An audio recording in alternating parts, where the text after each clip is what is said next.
Hello and welcome back to Karborundum Quest. Today we are launching a Boeing-alike ship. This is the SSTU version of the Boeing concept for the next lunar excursion vehicle, I think you call it. And because I wanted to keep this in because I thought this was hysterical, as you can see, the rocket has gone horribly wrong in takeoff. My fuel isn't balanced, there's all sorts of problems.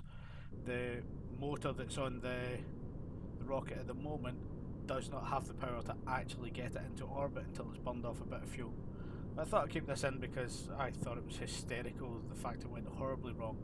As you can see on the top, I've got a launch eject system which is fully working and set up for a panic button just to send the capsule off, but I didn't end up needing it, and now I'm high enough that I might as well dump it. Now what we're actually doing is going to several different places. I want to change the crew on the life ship, which is what we're doing at the moment. Then some slight supply upgrade, supply additions onto my equivalent of the Mir station, which is a station around Kerbin. And then we're going out to one of the outer stations.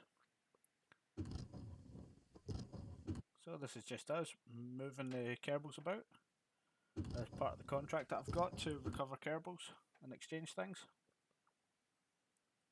Just checking science while we're at it.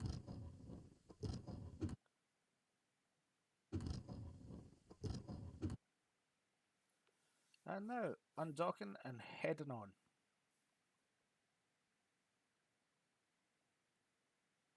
So this it's massively over-engineered, as is everything that I make. So I'm just checking the life support there. But the main ship is so over-engineered I have enough delta V to bounce about the system going in lots of different places. I've not actually used it to its full potential. I usually err on the safe side of things.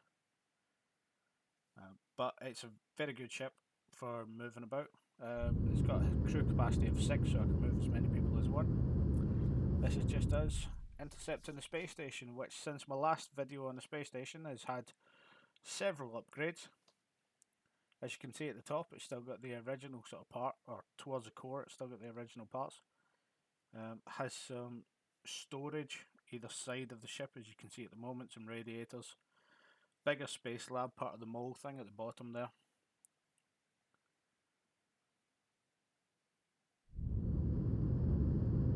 And now we're heading out to our last leg. So we're just going out to one of the outer stations just to intercept and to move some crew about. Through the life support I had some people approaching timers, so I thought it would be time to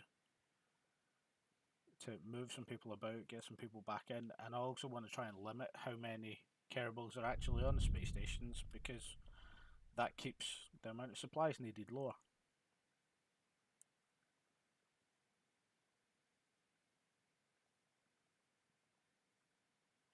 The usual docking manoeuvres, taking way too long as usual.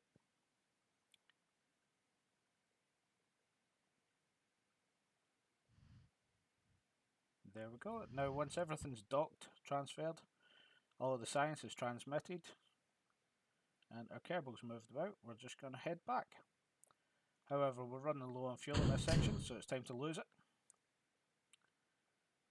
And then anybody that likes the space news, that'll look very familiar to them. Headed back way too severely, as you will see here. I was actually trying to slow down on the way in because I was worried about the ablator. It was a very hot entry, and as it happens I ended up going round 3 times in aero braking. So I cut all of that out because it was very boring. And here's just our standard recovery on Kerbal.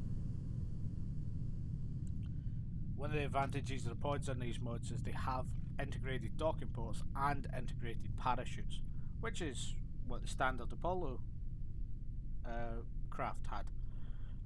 and also what the Boeing craft would have, so it makes it a lot simpler. And now we get on to something from an earlier video. This is the probe going out to Eve.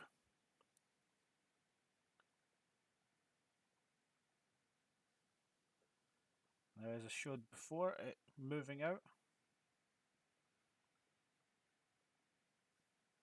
And this is it now. Entering the Eve atmosphere. I actually had enough time on all of my timers to jump straight ahead to this.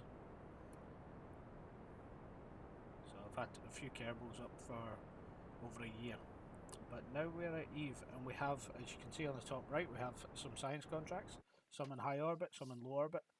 So to cover all my bases, and because I don't know the exact numbers of where the boundaries are, I usually do it the second I intercept the area of influence for the planet. I'll do all the high orbit stuff, and then I'll come right down till I'm skimming the atmosphere to do the low orbit stuff. Obviously not inside the atmosphere, but as close as I'm comfortable with.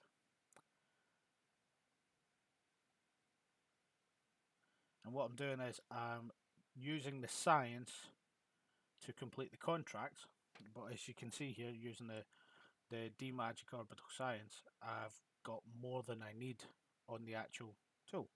So anything that's excess, anything I don't need to for the contract, I'm running and I'm transmitting it to the Minma station. I seem to have the best processing power on the Minma station, be it what the Kerbals are or things. So everything gets duplicated and sent out there. And then once I go to the Minma station, I can add that into the science lab and do more and more research, amplify the amount of science I've got. More science means more unlocks.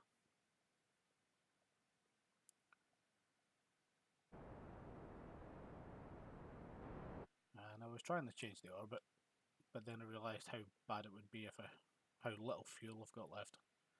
So sack that off as a bad effort. Come back to our space station. And there we go, just going through the science.